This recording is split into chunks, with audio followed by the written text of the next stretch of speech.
یہاں سے میرا ان کا محبت کا آغاز ہوتا ہے۔ کسٹم کے اندر وہ پروجیکٹ کرتے ہیں جس کا میں سب سے بڑا ناقد رہا ہوں اپنے پورے کیریئر کے دوران، اور وہ تھی پرال، وہ کمپیوٹرائزیشن FBR کی، اور اس پروجیکٹ کے اندر ہوتے ہیں۔ اب پرال جو ہے وہ ایک فلاپ پروجیکٹ ہے، اس نے بہت سارے پیسے کھائے ہیں، اور ہم نے اس کے اوپر دبا کے دونگ طریقے سے تنقید کی ہے۔ اس کے بہت سارے جو پہلو ہیں وہ اس وقت منکشف ہوتے ہیں جب کہ نیٹو اور امریکہ کی فورسز آ کے افغانستان میں بیٹھ جاتی ہیں، اور وہاں پہ جب فوجی نکلتا تھا نا، مارچ، نیٹو کا فوجی جب نکلتا تھا فیلڈ میں تو وہ پیمپر لگا کے نکلتا تھا، ٹھیک ہے، ہاں تو وہ فوجی جو ہیں ان کے لیے پیمپر سے لے کے اور کھانے کی تمام غذائیں جب باہر سے آتی ہیں اور براستہ پاکستان یہاں سے جاتی ہیں، جنہیں پرویز مشرف صاحب نے بالکل ٹیکس فری قرار دیا ہوا تھا، تو اس کے نتیجے کے اندر پریشر تو پاکستان کے نظام پہ ہی پڑنا تھا نا۔ 8,000 کنٹینر اضافی آ گئے سال کے یا مہینے کے، سال کے ہی ہوں گے، ہزاروں کنٹینر۔ پھر یہ بھی خبر پھوڑی جاتی ہے میڈیا کے اندر جو بڑی غیر محتاط اور غلط خبر تھی کہ جناب 30,000 کنٹینر جو ہیں وہ نیٹو کے، وہ کراچی میں تو اترے اسلحے کے، لیکن کراچی کے اندر غائب ہو گئے۔ پھر اس کا فالو اپ کیا جاتا ہے، اور پھر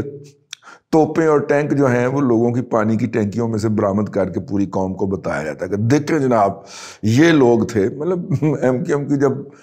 کوٹ لگانی تھی، مار لگانی تھی ان کو، تو پھر پانی کی ٹینکیوں میں سے پورے ٹینکی نکال لے، اسی ٹھیک ہو گیا۔ یہ جو قصہ ہے اس کے اندر بہت سارے جو ہے وہ ادارے انوالو ہوتے ہیں۔ میرے اوپر یہ الزام لگتا ہے کہ بات کہیں کی ہو رہی ہو، میں ایک ادارے کو کھینچ کے اس کے لیے آتا ہوں، لیکن اس لیے میں اس گفتگو کو یہیں پہ کٹ کر رہا ہوں اور میں عاشر عظیم صاحب کی طرف جا رہا ہوں۔ تو وہ جو ہے یہ پورا جو ہوتا ہے، کچھ لوگوں کا خیال ہے کہ عاشر عظیم صاحب اس سے ڈر کے پاکستان سے بھاگ گئے، کہ چونکہ انہوں نے بڑی لمبی کمائی کر لی تھی، بڑا لمبا ہاتھ مار لیا تھا، اب اس کو لکانا تھا، اس لیے وہ یہاں سے نیوے نیوے ہو کے نکل لیے۔ اچھا، کچھ لوگوں کا یہ خیال ہے کہ بیسیکلی جو تھا وہ ہاتھ تو کسی اور نے مارا ہوگا، یہ اس پروجیکٹ کے اندر حصہ تھے، بلکہ ٹاپ 2-3 کے اندر شامل تھے، اور یہ بات مجھے ان کا جو اپنی لائف کے بارے میں ولاگ ہے اس سے پتہ چلا۔ تو بہرحال وہ جو ہے، جب کہ وہ اپنے ولاگ کے اندر، اور جب کسی بندے کی بات ہو رہی ہے تو وہ سب سے بہتر نریٹر اپنا خود ہو سکتا ہے نا، تو ان کے بقول یہ ان کی فیملی کا فیصلہ تھا۔ ان کی فیملی کے باقی ممبرز جو تھے، ارکان جو تھے، وہ یہاں سے موو کر چکے ہوئے تھے، اور اب ان کے اوپر بھی ایک فیملی پریشر تھا کہ انہیں موو کرنا ہے۔ اور جب وہ پھر ان کی جو مسز ہیں، ہماری بھابھی جو ہیں، انہوں نے بھی جب اس کے اوپر گیو ان کر دیا کہ بس ہمیں نکل جانا چاہیے، تو وہ نکل گئے۔ تو یہ ان کا فیملی ڈیسیژن تھا، ہمیں کوئی حق نہیں ہے ان کے ذاتی معاملات کے اوپر تبصرہ کرنے کا، لیکن چونکہ انہوں نے اپنے ولاگ کے اندر پوری ڈیٹیل سے شیئر کیا ہے تو اس لیے ہم آپ کے ساتھ شیئر کر رہے ہیں۔ وہاں پہ جاتے ہیں تو وہ وہاں پہ جا کے ہمارا موسٹ مطلب کہ ٹیلنٹ، پاکستان کا ٹیلنٹ، جو پاکستان کا سب سے بڑا امتحان جس کو ہم CSS کہتے ہیں، وہ کوالیفائی کر کے یہاں پہ افسر لگا ہوا ہے اور بڑے اہم عہدے پہ رہا ہے، وہاں پہ جا کے وہ چوز کرتا ہے کہ جی میں تو ٹرک ڈرائیوری کروں گا۔ اب ظاہر ہے پاکستان کے پرسپیکٹیو کے اندر تو آپ کہہ سکتے ہیں کہ ہاں وہ ہے کہ وہ ہے، ٹھیک ہے، لیکن وہاں کے پرسپیکٹیو کے بارے میں نہیں کہہ سکتے، کیونکہ ان کو پورا کینیڈا گھومنے اور پھرنے کا شوق تھا تو وہ یہ کام کرتے ہیں۔ اب جو شوق مجھے پہنچا ہے انگریزی والا، وہ یہ ہے کہ عاشر عظیم صاحب کا نام جو ہے وہ اس فہرست میں نیب نے کیوں گھسایا۔ پہلی تو یہ بات ہے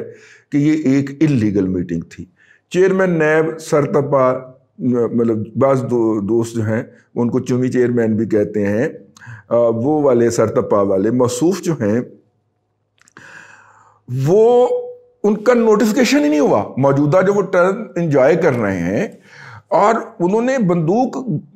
گلے کے اوپر رکھی ہوئی ہے میڈیا کے کہ اگر ان کے خلاف وہ خبر چھپ گئی تو وہ مالک پھر نیب پکڑ کے اس کو اندر ٹاک دے گی۔ یہ شخص جو ہے اتنی بڑی دھمکی کے ساتھ اپنی میڈیا کوریج کرواتا ہے۔ ابھی اس کا نوٹیفیکیشن ہی نہیں ہوا, اس کی ٹرم پوری ہو چکی, آئین قانون کے مطابق اس کی ٹرم پوری ہو چکی. اس کی ٹرم میں ایکسٹینشن کے لیے پرائم منسٹر نے دندان ساز سے نوٹیفیکیشن جاری کروا لیا, اور نوٹیفیکیشن کے بعد آرڈیننس جاری کروا لیا. آرڈیننس کے بعد جو پرائم منسٹر ہاؤس سے اعظم خان نے نوٹیفیکیشن جاری کرنا تھا وہ جاری نہیں ہوا.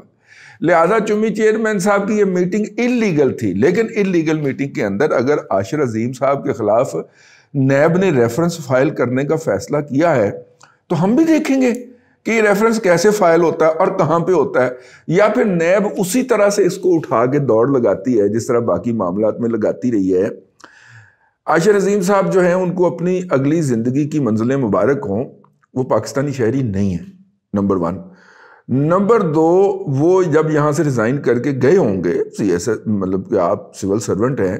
تو اپنا سارا کھاتہ کلیئر کر کے گئے ہوں گے, تبھی ان کو این او سی دیا گیا ہوگا نا بھائی, تبھی ان کا ریزگنیشن قبول کیا گیا ہوگا. تو اب نیب بھائین اگر